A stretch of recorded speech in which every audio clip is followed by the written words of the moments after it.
Hello students, today we are going to look at the topic joint stock company, which is there in the second chapter of secretarial practice. Joint stock company. Now this word is used basically for the concept of company. ठीक है, company क्यों चालू करते हैं हम लोग? अगर हम लोग को किसी तरीके का कोई बिजनेस करना है, कोई बिजनेस कैरी ऑन करना है, तो हम लोग कंपनी के बारे में हमेशा सोचते हैं. बट क्या कंपनी ही एक ऑप्शन होता है बिजनेस करने के लिए? No, not necessary. There are various forms of business organisations which are available and it also depends कि आप कौन से तरीके का बिजनेस कर रहे हो, आपकी रिक्वायरमेंट क्या है, और उसके हिसाब से आप चूज कर सकते हो कि आपको कौन सा बिजनेस फॉर्म चूज करना है. जैसे there is sole trading concern, there is partnership firm, there is cooperative society, there is joint Hindu family business, there is limited liability partnership and there is joint stock company.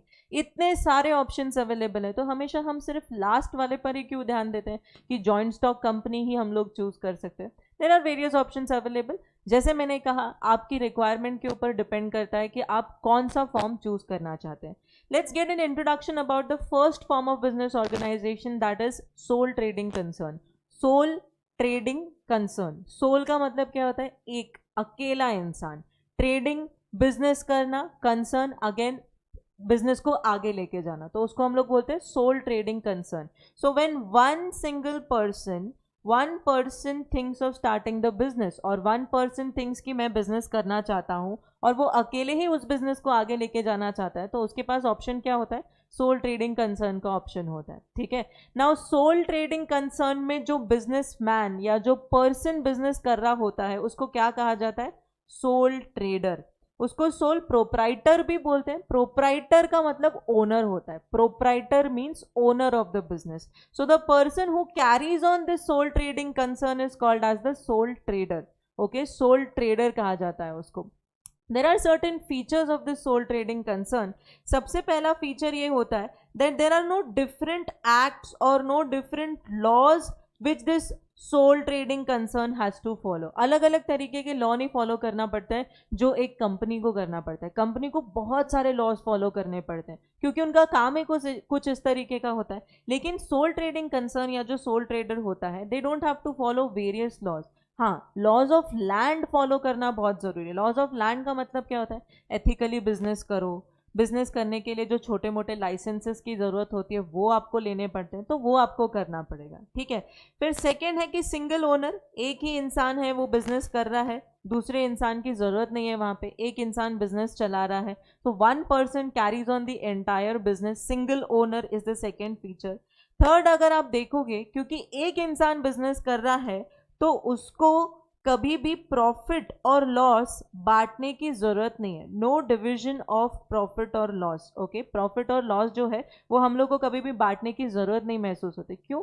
मैं business कर रही हूँ, मेरा business idea है, business कैसे करना है, क्या करना है, वो सब मैं खुद सोच रही हूँ. तो अगर प्रॉफिट होगा तो भी मेरा होगा और लॉस होगा तो भी मेरा होगा. ठीक है. कैपिटल जो लाया जाएगा, कैपिटल का मतलब क्या होता है? What do you mean by capital? The money with which we start our business. पैसा जो इकट्ठा किया जाता है बिजनेस करने के लिए, तो ये कैपिटल कैसा होगा? थोड़ा छोटा होगा as compare to company, as compare to other forms of business organisation जिसमें बहुत सारे लोग होते हैं. यहाँ पे जो कैपिटल होगा, जो पैसा लाया जाएगा, वो थोड़ा सा छोटा होगा. क्यों? क्योंकि एक अकेला इंसान कितना कैपिटल इकट्ठा कर लेगा? राइट. खुद से ले आएगा, खुद की सेविंग्स होगी, पेरेंट्स से ले लेगा, फ्रेंड्स रिलेटिव से ले लेगा. वो फिलहाल लोन लेने के लिए बारे में नहीं सोचेगा, क्योंकि फ्रेंड्स और फैमिली को तो कभी भी पैसा देगा तो चलेगा, बट बैंक को टाइम पे पैसा देना पड़ेगा. कल अगर बिजनेस ना चल पाया तो वो बैंक के पैसे कैसे लौटाएगा? तो अभी वो इन सोर्सेज से पैसा इकट्ठा करेगा. तो इन सोर्सेज से पैसा इकट्ठा करके जो अमाउंट आएगी वो थोड़ी छोटी होती है as compare to other forms of business organisation. Okay.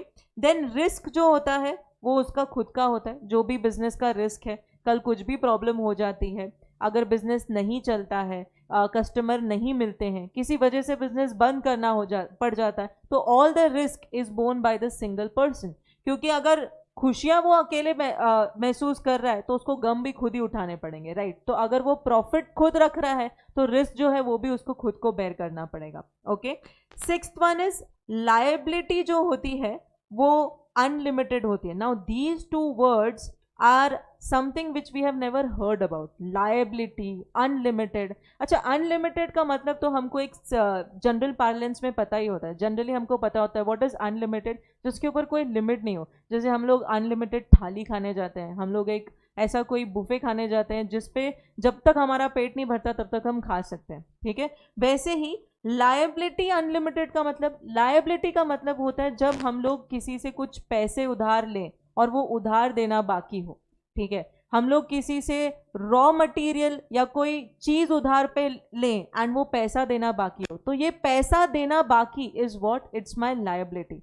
Okay, so एक सोल ट्रेडर कभी भी अगर लोगों का उधार वापस नहीं कर पाता किसी रीजन से, ठीक है, तो उससे वो पैसे रिकवर करने के लिए उसके बिजनेस बेच सकते हैं, उसके पर्सनल प्रॉपर्टीज भी बेच सकते हैं, उसके पास जो कुछ भी है वो बेच के पैसा रिकवर किया जा सकता है. That is why it is called as unlimited liability. Unlimited, there is no limit. जितना पॉसिबल हो सकता है उसके एसेट्स को, उसके पास जो भी चीजें है उसको बेच के पैसा रिकवर करके लोगों का उधार खत्म करना. That is why it is called as unlimited liability. So these are certain features of a sole trading concern, and I hope the concept is clear to you. Thank you.